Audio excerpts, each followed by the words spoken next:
بھائی ہے اور عیاش ابن ربی اور سلامہ ابن حشام اکرما کے چچا ہیں۔ اکرما کہتا ہے وہ بہت برے چچا ہیں۔ ابو سفیان کہتا ہے تمہیں انہیں آزاد نہیں کرنا چاہیے تھا۔ ابو یزید کہتا ہے ہم نے سوچا یہ شرط جو ہم نے محمد پر رکھی ہے وہ انہیں جانے سے روکے گی۔ ابو سفیان کہتا ہے یہ شرط تمہیں لگا کہ ہمارے حق میں ہے؟ ہم نے کہا ابو یزید نے ہمیں فخر محسوس کروایا کہ ہم سے وہ کسی کو نہیں لے جا سکتے، اب یہ شرط ہمارے ہی خلاف ہو رہی ہے، اگر یہی صورتحال رہی تو ہماری تجارت برباد ہو جائے گی اور ہمارے پاس محمد کے خلاف کچھ نہ رہے گا۔ محمد کہتے ہیں کہ وہ اپنے وعدے کی پاسداری کرتے ہیں لیکن یہ لوگ میرے ماتحت نہیں۔ ابو یزید کہتا ہے کیوں نہ ہم ایک دوسرے پر الزام لگانا چھوڑیں اور کوئی راستہ نکالیں۔ صفوان کہتا ہے کیا ہم ان کے لیے سپاہی نہیں بھیج سکتے؟ ابو یزید کہتا ہے کیا تم بھوتوں سے لڑائی کرو گے؟ تم انہیں کہاں ڈھونڈو گے؟ ابو سفیان کہتا ہے تم ہمیں ان حالات میں لائے ہو تو کوئی راستہ بھی بتاؤ۔ ابو یزید مجلس سے باہر نکلتا ہے تو اس کو ابو جندل کی بات یاد آتی ہے جو اس نے کہی تھی، کیا واقعی میں آپ کو لگتا ہے کہ آپ نے محمد سے زیادہ قریش کو فائدہ دیا ہے؟ آپ بھی انتظار کریں اور میں بھی کرتا ہوں۔ ابو یزید یہ سوچ کر ہنستا ہے اور کہتا ہے آخر کار میرے بیٹے ابو جندل نے ہمیں صحیح منزل دکھا دی، اس نے ثابت کیا کہ وہ اپنے باپ کا بیٹا ہے۔ خالد اور اکرما مجلس سے باہر نکلتے ہیں۔ خالد ہنسنے لگتا ہے۔ اکرما اسے پوچھتا ہے تم ہنس رہے ہو جبکہ صورتحال ہمیں رلا رہی ہے؟ خالد کہتا ہے الولید میرا بھائی ہے، میں نے کبھی سوچا نہ تھا کہ اس میں اتنا عزم ہے، ہاں اس نے جو کیا میں اسے اس کے لیے ترک کرتا ہوں لیکن آج کے دن مجھے اس پر فخر ہے۔ اکرما کہتا ہے دو لوگ برابر کیسے ہو سکتے ہیں؟ خالد ہاں بالکل ہو سکتے ہیں، اور یہ کہہ کر وہ چلا جاتا ہے۔ اس منظر میں صفوان یثرب جاتا ہے اور رسول خدا سے ملاقات کرتے ہوئے کہتا ہے محمد قریش نے ہمیں بھیجا ہے کہ ہم بات کریں تم سے ابو بصیر اور اس کے گروہ کے بارے میں، انہوں نے ہمیں مشکل میں ڈال دیا ہے اور کاروان کو روکتے ہیں۔ صلح حدیبیہ میں قریش تم سے راضی ہوئے تھے کہ تم واپس کرو گے جو کوئی بھی اپنے بڑے کی اجازت کے بغیر تمہارے پاس آئے گا۔ قریش اب اس شرط کو ختم کرنا چاہتا ہے، وہ آپ سے درخواست کرتا ہے کہ آپ اس گروہ کو اپنے پاس بلا لیں اور انہیں اپنے ساتھ شامل کر لیں، ہمیں ان کی قطعاً ضرورت نہیں۔ دوسری طرف عمار ساحل کی طرف جاتے ہیں جہاں عیاش اس کا استقبال کرتا ہے۔ عمار کہتا ہے خدا کے رسول نے تمہیں سلام بھجوایا ہے اور مدینہ آنے کی دعوت دی ہے جہاں تم ان کے ساتھ رہو گے۔ قریش اپنی شرط سے دستبردار ہو گئے ہیں اور انہوں نے خدا اور رشتہ داری کی بنا پر درخواست کی ہے کہ وہ تم لوگوں کو اپنے پاس بلا لیں۔ سب لوگ اللہ اکبر کا نعرہ لگاتے ہیں۔ عمار پوچھتے ہیں ابو بصیر کہاں ہیں؟ ابو بصیر بیمار ہوتے ہیں۔ عیاش بتاتے ہیں کہ یہ کافی دنوں سے اسی حالت میں ہیں۔ ابو بصیر وفات پا جاتے ہیں، وہ لوگ انہیں وہیں دفن کر کے مدینہ کے لیے روانہ ہو جاتے ہیں۔ ابو بکر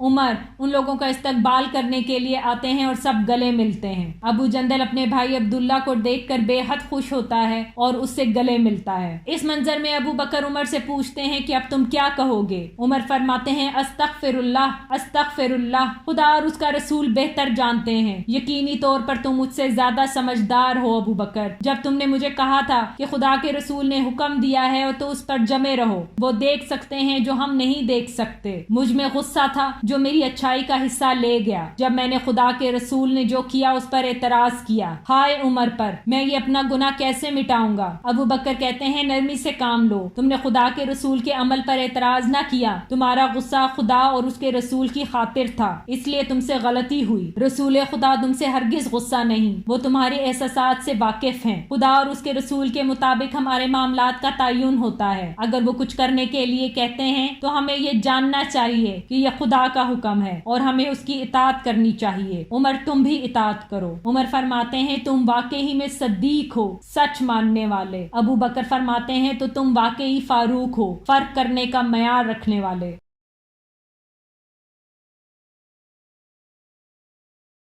اس منظر میں ایک صحابی نجاشی کے پاس آتا ہے۔ نجاشی اس سے کہتا ہے میں نے ان کے لیے کشتیوں کا انتظام کرنے کا حکم دیا ہے اور ان سب چیزوں کا جو انہیں آگے راستے میں ضرورت پڑے، ہمیں ان کی ہجرت کا افسوس ہے جبکہ وہ کافی عرصہ تک ہمارے ساتھ تھے۔ صحابی کہتا ہے خدا آپ کو اجر دے، آپ نے وہ سب کیا جو رسول نے سوچا تھا کہ آپ کریں گے، میں اب اجازت چاہتا ہوں۔ اتنے میں عمر ابن العاص نجاشی کے دربار میں آتا ہے اور کہتا ہے صبح بخیر، یہ جو شخص ابھی گیا یہاں سے نجاشی کہتا ہے اس کے بارے میں کیا؟ عمر کہتا ہے یہ محمد کے صحابیوں میں سے ایک ہے۔ نجاشی کہتا ہے ہاں، رسول نے اس کو بھیجا ہے تاکہ وہ ملاقات کر سکے ان سے جو یہاں پر ہیں۔ عمر کہتا ہے کیا یہ واپس جا رہے ہیں؟ نجاشی ہاں میں سر ہلاتا ہے۔ عمر کہتا ہے یہ آدمی محمد کا قاصد عمر ابن امیہ ہے، اس نے ہمارے بہت سے بڑے اور عزت دار لوگوں کو قتل کیا ہے اس جنگ میں جو ہمارے درمیان ہوئی۔ اگر تم اسے مجھے دے دو تاکہ میں ان لوگوں کا بدلہ لینے کے لیے اسے قتل کر دوں۔ نجاشی کھڑا ہو جاتا ہے۔ عمر کہتا ہے خدا کی قسم اگر مجھے پتا ہوتا کہ یہ بات آپ کو تکلیف پہنچائے گی تو ہرگز نہ کہتا۔ نجاشی کہتا ہے تم مجھے کہہ رہے ہو میں تمہیں رسول کا قاصد دے دوں، وہ رسول جس کے پاس جبرائیل آتے ہیں، وہ جو موسیٰ کے پاس آتے تھے تاکہ تم اسے قتل کر دو؟ کیا تمہارا دماغ خراب ہو چکا ہے؟ عمر کہتا ہے ہاں بالکل، چاہتا تو میں ایسا ہی ہوں۔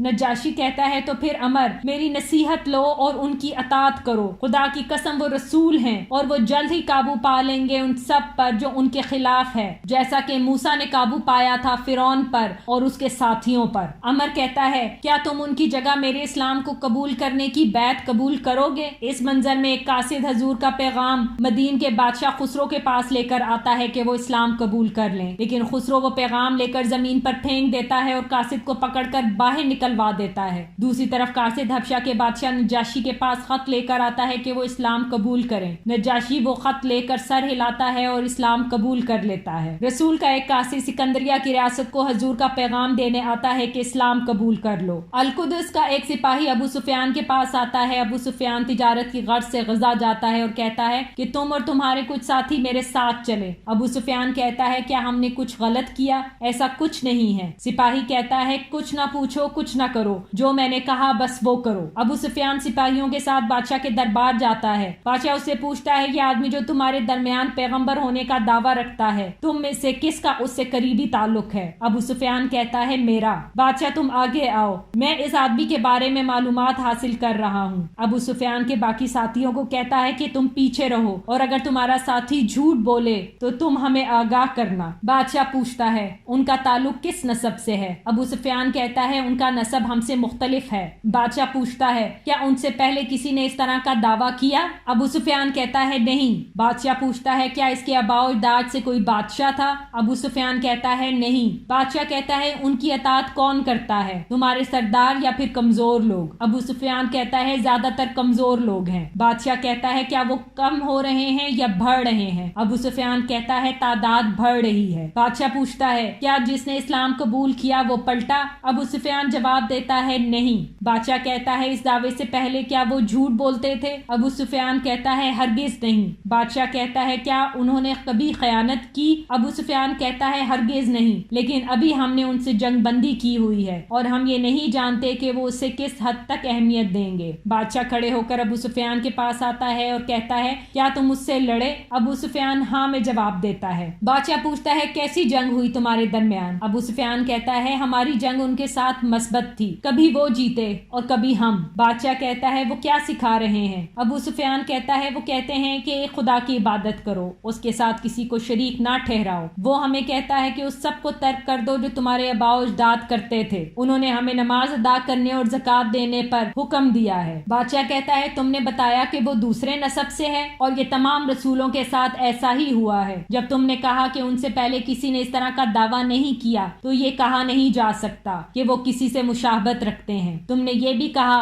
کہ ان کا کوئی آباء و اجداد میں بادشاہ نہیں گزرا، اس کا مطلب یہ ہے کہ وہ بادشاہت کا دعویٰ نہیں کرتے۔ تم نے یہ بھی کہا کہ اس دعوے سے پہلے انہوں نے کبھی جھوٹ نہیں بولا، تو پھر میں جانتا ہوں کہ وہ خدا کے لیے ہرگز جھوٹ نہ بولیں گے۔ ان کو ماننے والے زیادہ تر کمزور ہیں، یہ سب دوسرے رسولوں کے ساتھ بھی ہوا ہے، ان کے ماننے والے بڑھ رہے ہیں اور یہ سچے دین کی علامت ہے حتیٰ کہ تب تک وہ مکمل نہ ہو جائے۔ کوئی بھی اس مذہب سے واپس نہیں پلٹا جب اس نے اسے قبول کیا، یہ اس دین کی خصوصیت ہے۔ جب اس کی روشنی ان کے دلوں پر پڑتی ہے تو وہ ہرگز نہیں پلٹتے، وہ خیانتی نہیں جیسے تمام خدا کے رسول بھی کبھی نہ تھے۔ تم مجھے اس کا جواب دو گے کیا؟ اس نے تمہیں ایک خدا پر یقین کرنے کے لیے کہا اور بتوں کی پوجا سے روکا؟ اگر تم نے مجھے سچ بتایا تب اس کے پاس یہاں صحیح بالادستی ہوگی جہاں میں اس وقت کھڑا ہوں۔ یہ ان کا خط ہے، ان کو پڑھو اور لوگوں کو بھی سناؤ۔ ابو سفیان خط پڑھتا ہے۔ اس منظر میں اکرمہ کہتا ہے کہ انہوں نے زمین کے بادشاہوں کو قاصد بھیجے، جبکہ ہم نے ان سے اپنی تجارت ختم نہیں کی اور انہوں نے بھی ختم نہیں کی۔ اس اس نے خود کو دھوکہ دیا۔ خالد کہتا ہے اس میں کیا حرج ہے؟ وہ اپنے اصحابہ کو کہہ رہے ہیں کہ وہ حاصل کر لیں گے فارس، روم، مصر اور یمن کی حکمرانی، جبکہ اس وقت جب وہ لوگ تھوڑے تھے ہمارے باپ ان کو اور ان کے ساتھیوں کو بے وقوف کہتے تھے۔ صفوان ہاں، اور اگر فرض کرو پورا عرب ان کے مذہب کو مان لے، پھر بھی مجھے نہیں لگتا کہ وہ مانے گا۔ عرب کیسے برابری کر سکے گا ان بادشاہوں کی جو کہ بہت زمینیں اور فوج رکھتے ہیں؟ خالد کیا تم اپنے لوگوں کی بے عزتی کر رہے ہو؟ اگر عرب گرا کھول دیتا ہے تو وہ ان کی طرح کی قوم بن جائے۔ ہم مشکلات اور جنگ کے بوجھ کے ساتھ کھڑے ہوئے بہتر ہیں۔ اکرمہ کہتا ہے تم کیسے ہماری جنگوں کو ایران اور روم سے مناسبت کر سکتے ہو؟ عرب کا حملہ اچانک تھا، جبکہ ان قوموں کے پاس بڑی فوجیں ہیں، ان کے پاس منصوبہ بندی ہے، ترتیب ہے، سمجھداری ہے، جو ہم لوگوں کے پاس نہیں۔ ہم نے شام میں بھی ایسا ہی دیکھا۔ خالد کہتا ہے اگر ایک آدمی رسول ہو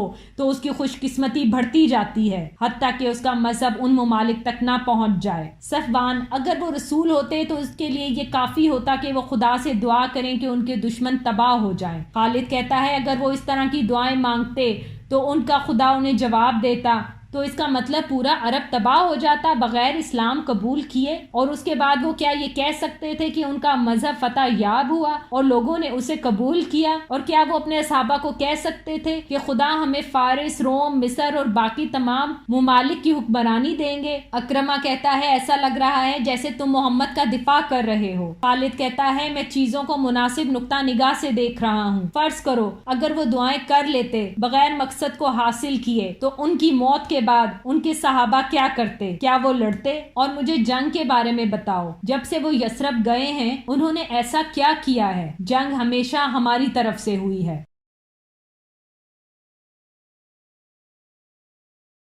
اس منظر میں لوگ حج کرنے کے ارادے سے مکہ میں داخل ہوتے ہیں اور پورا مکہ شرط کے مطابق مکے کی حدود سے باہر نکل آتا ہے اور فرزندان اسلام خانہ کعبہ کا طواف کرتے ہیں، اور کافر مکے کے باہر ایک چوٹی سے اس منظر کو دیکھ رہے ہوتے ہیں۔ خالد ایک پتھر پر خاموشی سے بیٹھے ہوتے ہیں، جبکہ ایک قاصد ان کے پاس آتا ہے ان کے بھائی عبداللہ کا خط لے کر، جو مکہ حج کی نیت سے آئے ہوتے ہیں۔ پیغام میں بھائی نے تحریر کیا ہوتا ہے کہ میں اس بات سے حیران ہوں کہ آپ ابھی تک اسلام سے دور ہیں، جبکہ آپ ایک عاقل انسان ہیں، تو آپ کب تک اسلام سے آنکھیں موندے رہیں گے؟ رسول خدا نے مجھ سے پوچھا کہ خالد کہاں ہے؟ میں نے کہا خدا کی رضا سے جلد آئے گا۔ رسول خدا نے فرمایا ایک عاقل انسان گمراہی کے اندھیروں میں زیادہ دیر تک نہیں رہ سکتا۔ اگر وہ اپنے تجربے کا استعمال مسلمانوں کے لیے اور مشرکین کے خلاف کرے تو اسے ثواب دارین حاصل ہوگا۔ بھائی یہی صحیح وقت ہے۔ خالد خود سے کہتے ہیں اللہ کی قسم سب واضح ہو گیا، راستے میں انہیں امر ملتا ہے جو یہی سوچ رکھتا ہے۔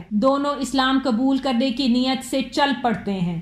اس کے ساتھ ہی اس قسط کا اختتام ہوتا ہے۔ آخر میں آپ سب سے گزارش ہے کہ میرا چینل سبسکرائب کریں، میری ویڈیوز لائک کریں اور زیادہ سے زیادہ اپنے فیملی فرینڈز کے ساتھ شیئر کریں۔ اگلی قسط تک کے لیے اپنا خیال رکھیں۔ شکریہ۔